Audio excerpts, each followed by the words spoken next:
perspective, or our perspective, raise your hand if this is your very, very first Woodbury area prayer breakfast. Putting you on the spot. Just raise them high. Wow, look at that. That is great.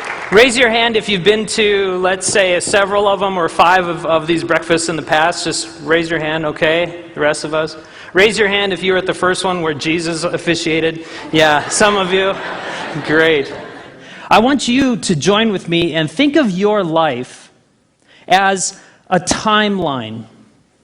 And you can identify benchmarks in that timeline as either, this was really a good time for myself and my family. And then, this maybe not so much. But this was really, really great. And maybe right now you're experiencing not a really great period in your life. Maybe right now it's a struggle.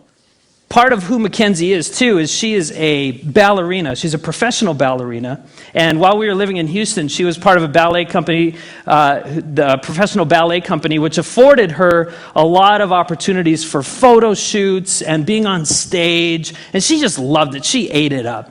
And as was Makenzie's habit and custom, she always calls me to let me know that she's on her way home. And so she called about 8 o'clock that night, and she goes, "Dad, we're on our way home." And I said, "Oh, hon, how were the pictures?"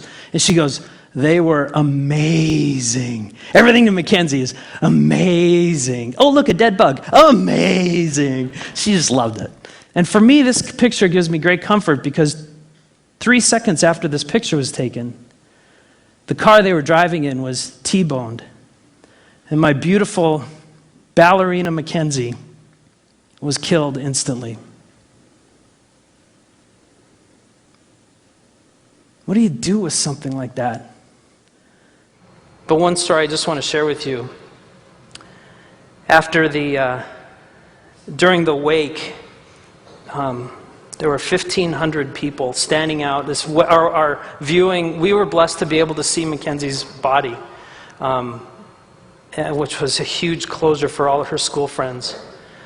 And the wake, 1,500 students wrapped around in the hot Houston weather and stood there for 4 to 6 hours waiting to just have 2 minutes to see Makenzie and to give us well wishes. At the funeral, it was overflow, 2,000 plus. The local flower shop loved us.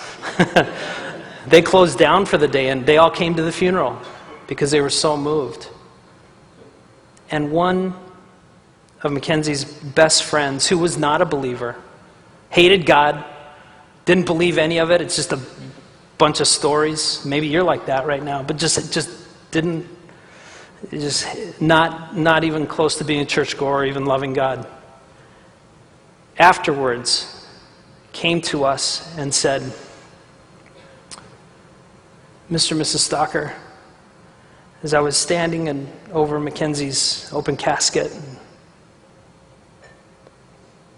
I gave my life to Christ."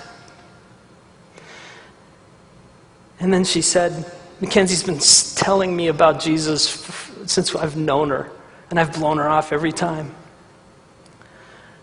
But now I get it.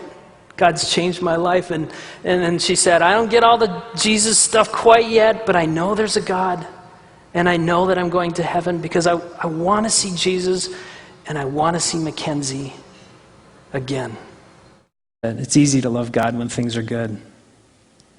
And the ironic thing about what has happened to our family is that I've never loved God more than a week after the accident. Because I had nothing except God.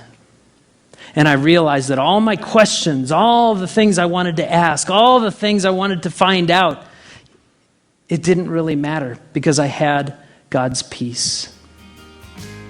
And you see, you don't need to have all the answers to experience all of His grace. Let's pray.